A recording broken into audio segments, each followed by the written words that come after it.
En 39 ans d'existence, ils n'ont tenu seulement que 3 congrès ordinaires. Alors qu'un jeune parti comme le nôtre, nous, en 12 ans, on a tenu 3 conventions ordinaires, telles que prévues dans nos textes. Nous, on peut parce qu'on le demande déjà sur nos textes. Eux n'arrivent pas à le faire déjà dans propres textes. C'est de ça qu'il s'agit. Ils ne respectent rien. Si déjà un membre du gouvernement RDPC peut parler avec autant d'arrogance au peuple, doit-on le peuple, alors que c'est ce peuple-là qui détient le pouvoir, c'est ce peuple-là qui a fait en sorte que du Mali du Nord, qu'elle soit là où elle est. Mais elle dit au peuple-là, faites attention, hein, en doigtant comme ça. Et il demande, il y avait quoi avant? Il y avait quoi avant?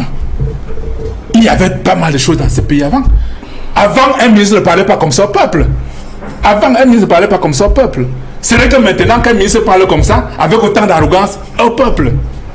Donc, Roger Justin Noah, comment on peut se retrouver dans cette situation où pendant 17 jours, donc plus de 2 semaines, plus de la moitié du temps que doit durer la session, il n'y a pas de numéro 2, il n'y a pas de numéro 3 parce que le bureau définitif n'a pas été élu.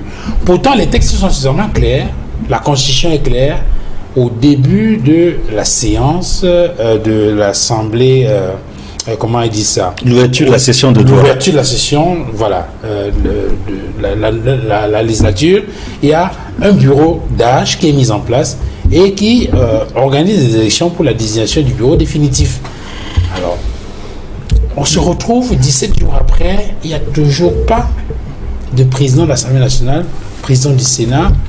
On a un conseil constitutionnel où il y a 2 membres qui viennent d'être nommés et qui n'ont pas encore commencé à travailler parce qu'évidemment ils doivent prêter serment, il me semble, devant le Parlement réuni en congrès avant de commencer. Alors, est-ce qu'on n'a pas frôlé le pire? Avant d'y arriver, Duval, je voudrais rappeler à mon frère, Maître Tegem, qu'en 40 ans, le RDPC n'a pas pu bitumer 15 000 km de route. 15 000. Vous en êtes à 8,39% de routes bitumées au Cameroun en 40 ans de pouvoir. En 40 ans, vous avez terni le vocabulaire républicain avec des expressions comme les abeilles, comme le pays de si je ne savais. Ça ne l'existait pas avant, ça. On n'avait pas ça avant. Moulinex. La troisième chose que je voudrais dire, c'est que l'idéologie du RDPC, c'est moi, je gagne quoi? Voilà. Maintenant, pour revenir à votre question, qui est très importante et qui montre effectivement que nous sommes dans un pays où il n'y a plus de capitaine à bord. Voyez-vous, il y a quelqu'un qui gouverne par les hautes instructions du président de la République, alors qu'il n'a jamais été élu selon leurs chiffres, n'a même jamais été élu selon leurs chiffres, mais c'est lui qui gouverne le pays sur la base des hautes instructions. On sait de qui il s'agit. Je voudrais quand même rappeler que ce soit au Sénat ou à l'Assemblée nationale, il y a une loi qui s'appelle le règlement intérieur. Lorsque vous regardez le règlement intérieur de l'Assemblée nationale, et j'ai essayé de le faire, l'article 15, alinéa 4 est clair. Je vais vous le lire. Au début de la législature, ou de la première session ordinaire de l'année législative de l'Assemblée nationale, il est procédé avant toute délibération et sous réserve des dispositions de l'article 14 ci-dessus à l'élection du bureau définitif. C'est une loi. Oui. On doit l'appliquer comme telle qu'elle. Il n'y a pas lieu de citer un cas de force majeure parce que la loi n'a pas évoqué un cas de force majeure, quelque chose d'inattendu, de subite. Non, la loi dit au début de la législative, vous devrez mettre en place le bureau définitif. Ça veut dire qu'on n'a pas à attendre 17 jours pour le faire. Si on attend même 2 jours après le début de la session, on est déjà en porte-à-faux contre la loi. C'est de ça qu'il s'agit. Dans le cas d'espèce, le RDPC a démontré, encore une fois de plus, qu'il ne respecte pas les lois de la République, les règlements de la République, puisqu'ils n'arrivent même pas déjà à respecter leurs propres textes. En 39 ans d'existence, ils n'ont tenu seulement que 3 congrès ordinaires. Alors qu'un jeune parti comme le nôtre, nous, en 12 ans, on a tenu 3 conventions ordinaires, telles que prévues dans nos textes. Nous, on peut parce qu'on le demande déjà sur nos textes. Eux n'arrivent pas à le faire déjà dans propres textes. C'est de ça qu'il s'agit. Ils ne respectent rien. Si déjà un membre du gouvernement RDPC peut parler avec autant d'arrogance au peuple, doit-on le peuple, alors que c'est ce peuple-là qui détient le pouvoir, c'est ce peuple-là qui a fait en sorte que du Mali du Nord, qu'elle soit là où elle est là. Mais elle dit au peuple là, faites attention, hein, en doigtant comme ça. Et il demande, il y avait quoi avant? Il y avait quoi avant?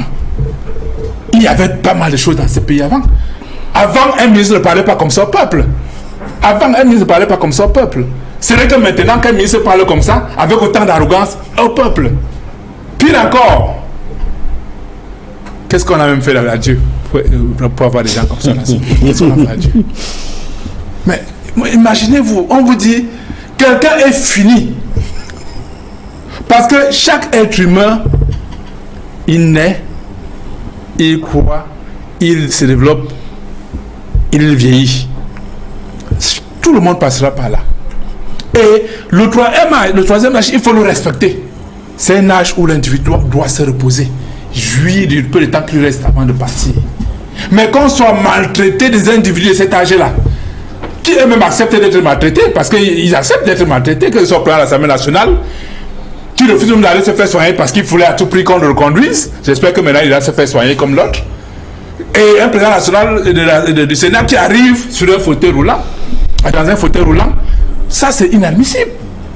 C'est inadmissible. C'est des images qui, ma foi, ternissent l'image de notre pays international.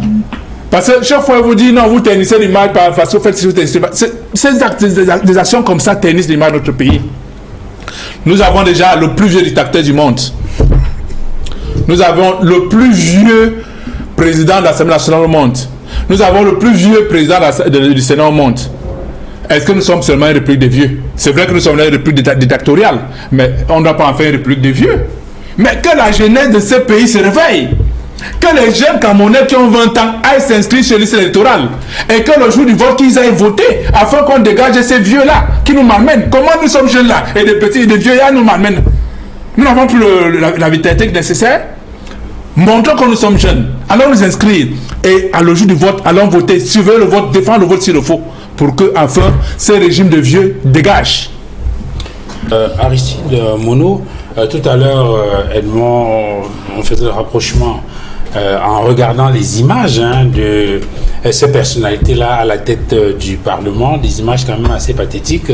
Edmond faisait un lien avec ces images tout aussi pathétiques sur la place rouge lors du défilé à Moscou, avec ces généraux qui avaient même du mal à lever la main pour saluer le chef d'État ou pour applaudir comme il indiquait, au point où les journaux à l'époque à Moscou avaient titré « Ces vieillards qui nous gouvernent ». En sommes-nous aussi éloignés? Vous savez, lorsque Edmond a évoqué ces cas, j'ai pensé un seul instant à une chose comme ça banale, qu'on pourrait peut-être ajouter un coffre sur le nom de Paul Biya, un coffre ou un nef, peut-être pour donner Biakov ou bien nef, parce que pour devenir un russe. Parce qu'il est plus qu'un russe, en fait. En tout cas, il est plus qu'un russe, la Russie de l'URSS. Maître Tekema est revenu sur une expression là, zombifiée, le syndrome de Stockholm. Je pense que c'est pas moi qui l'avait introduit dans le milieu de la sociologie. Et pour aller un peu de manière un peu palpable, lorsque vous avez un individu qui a passé pratiquement une semaine dans le noir sans avoir de l'eau chez lui, et aujourd'hui il enfile la tenue du RDPC pour aller applaudir ou secouer, je ne sais pas, le corps quelque part devant des gens qui ont une vie déjà assez onéreuse, et après on lui donne une boîte de conserve avec un bout de pain. Je crois qu'il est zombifié. Lorsque un ministre de la République peut parler aux aînés en les insultant avec beaucoup d'arrogance, et les aînés applaudissent à la fin, au lieu d'insulter aussi le ministre ou de réprimander, ils applaudissent plutôt. Donc ça les fait sourire, pourtant on les nargue. Ils sont zombifiés. Donc il n'y a pas une autre expression légère en dehors de celle-là. Maintenant, lorsqu'il dit qu'on peut attendre, on peut attendre que le président Nyat revienne. Ça veut dire la session c'est 30 jours.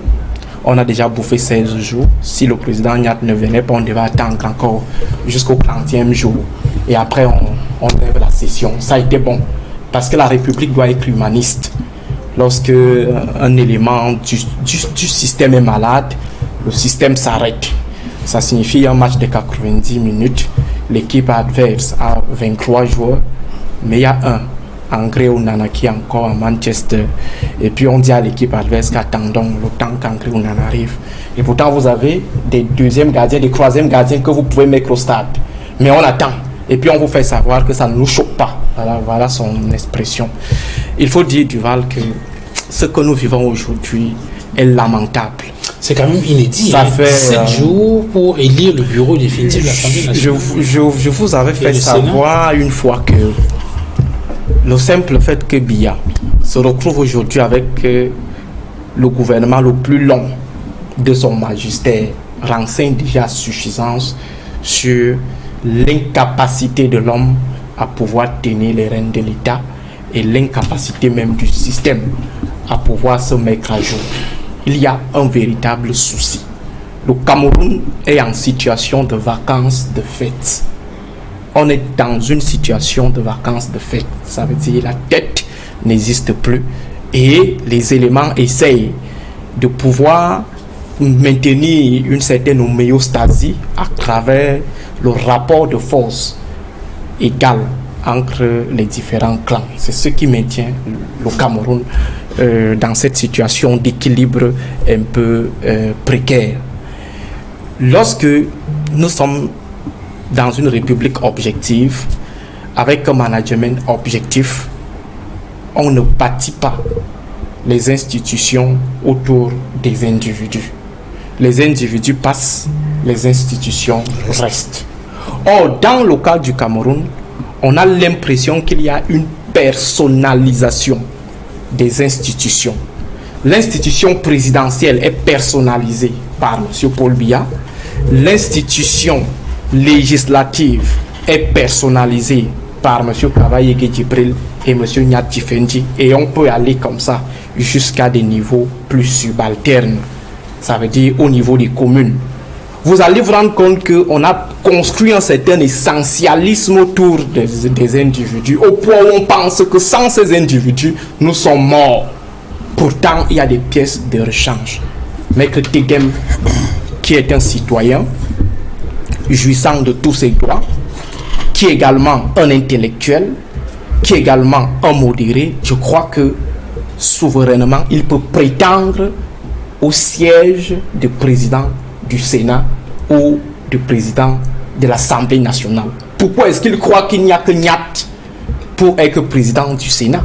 Pourquoi est-ce qu'il croit qu'il n'y a que Kavaye Djibril pour être président de l'Assemblée nationale? Ne serait-ce que pour sauver la République, pour sauver l'image de la République. J'ai eu une discussion cette semaine avec des expatriés, des gens qui veulent investir au Cameroun. Ils sont venus prendre le pôle politique chez moi. Je ne vais pas donner le nom du pays, mais une grande puissance. J'avais du mal à leur dire ce qu'est le Cameroun aujourd'hui. Vous avez envie de verser des larmes. Nous sommes arrivés à une situation où nos dirigeants fuient les caméras. Nos dirigeants fuient les caméras, ça veut dire lorsque le président de la République se déplace, la CIA TV filme plutôt les oiseaux, filme les nuages, parce qu'on ne veut pas qu'on voit le président. Ça veut dire que désormais on a honte de nos dirigeants. Nous avons honte de nos dirigeants. Les médias gouvernementaux ont honte de nos dirigeants ont honte d'eux-mêmes. Parce que si Nyat Tifendi n'avait pas honte de lui, il devait accepter qu'on le filme en l'état. Étant donné que nous allons tous passer par là. Lorsqu'on fait un choix, il faut l'assumer. Si vous décidez de mourir au pouvoir, assumez votre projet de mourir au pouvoir. Pourquoi M. Biya Paul, à chaque fois qu'il doit se déplacer, il faut qu'on retire les téléphones, il faut qu'on fasse balader les caméras, les objectifs des caméras au niveau des nuages, Pourquoi est-ce que quand M. Nyat Difendi arrive, il faut qu'on mette tous les journalistes dehors et on laisse seulement ceux de la CIA activés? Pourquoi?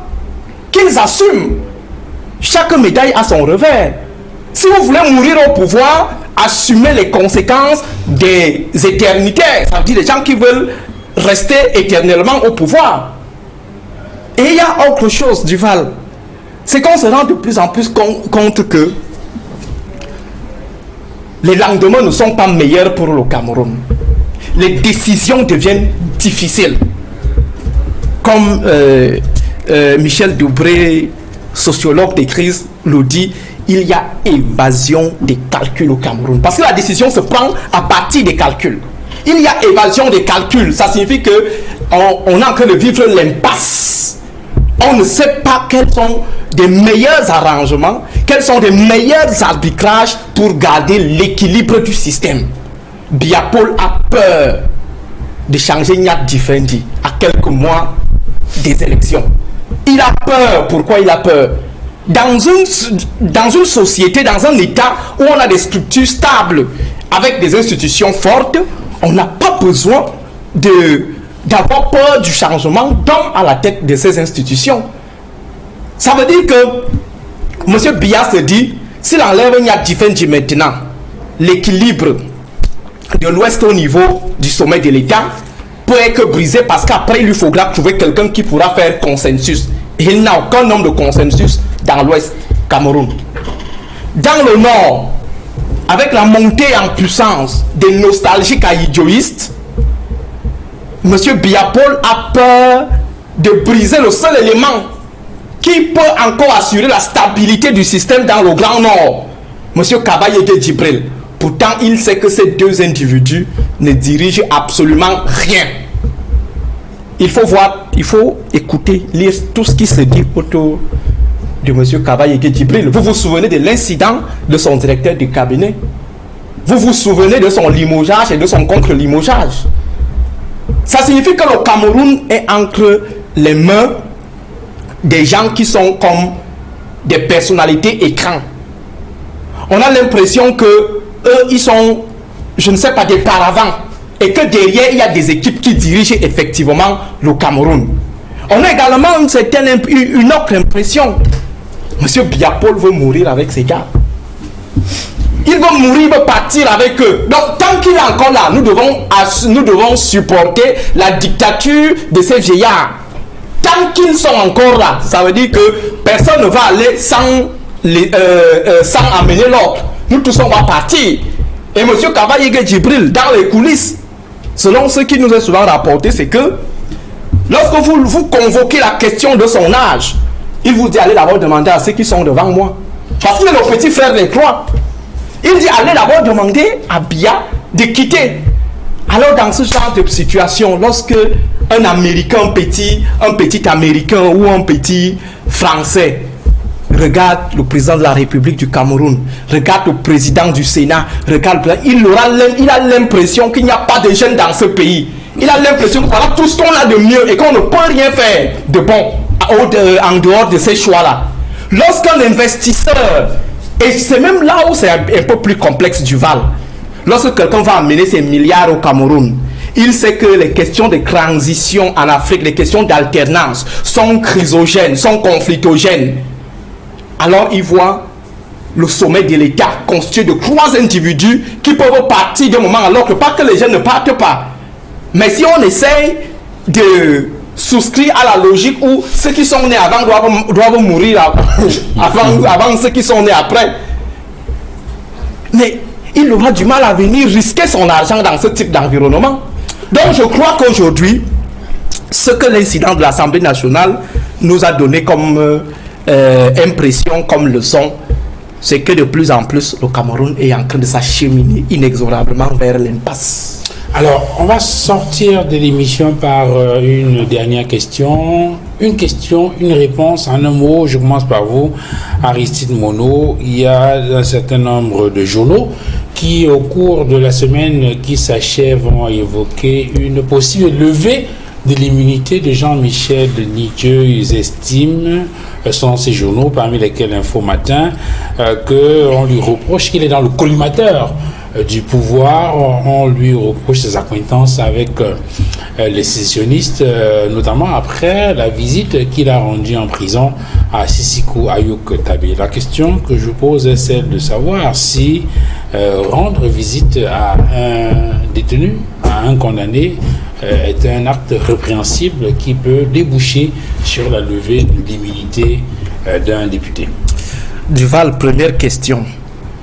Est-ce que Nietzsche est le premier Camerounais à rendre visite à Sisiku Ayuk? Pas du tout. On connaît une militante, une combattante qui vit, je crois, en Belgique, qui a eu à rendre visite à Ayuk Tabe. Elle a montré. Ce n'est même pas la seule. Donc, Nietzsche n'est pas le premier. Le gouvernement a engagé une initiative de discuter avec Ayuk Tabe en prison. Ceux qui ont mené cette discussion-là, on les a arrêtés? Pas du tout. Et deuxièmement, est-ce que le fait que Ayuk Tabe revendique une certaine obédience politique ou alors souscrit à une autre vision du Cameroun signifie qu'il a perdu son statut de citoyen ou de statut d'être humain? Sa famille ne peut plus lui rendre visite? Pas du tout. Donc il faut dire que c'est une instrumentalisation politique d'un droit absolu de M. Nietzsche d'aller visiter Ayuk Tabe. Une instrumentalisation politique parce qu'on s'est rendu compte que la dynamique actuelle portée par l'APC peut mettre en difficulté le régime. Et pour chuter, M. Duval, on dit Ayuk Tabe est terroriste. Vous avez déjà, du point de vue factuel, vu une organisation dans le monde entier qui a pour objectif le terrorisme. Le terrorisme est un moyen de lutte. C'est un répertoire d'action de lutte. Et il faut rappeler que même les États peuvent utiliser ces répertoires d'action. Ce n'est pas pour justifier. Derrière l'appellation groupe terroriste ou terroriste, il se trouve une connotation purement politicienne. Mais dans le fond, même Al-Qaïda n'a jamais eu pour objectif s'aimer la terreur. La terreur est un moyen, c'est un mode opératoire, c'est une façon de combattre. Il faut donc interroger les motivations réelles et les finalités de ce qu'on qualifie comme groupe terroriste. Et c'est à partir de là qu'on résout la question du terrorisme. Et il y a aussi la question de l'étiquetage. L'étiquetage. L'ANC de Nelson Mandela avait été catégorisé comme organisation terroriste, mais après l'ANC est arrivé au pouvoir. Donc ça dépend de l'angle d'analyse de la situation, d'appréciation de la situation. D'autres vous diront insurgés, les autres vous diront rebelles, d'autres vous diront tout simplement des terroristes. Donc ça dépend. Alors Nietzsche n'est pas obligé de partager cette définition de l'homme que l'État est en train de porter depuis 2016.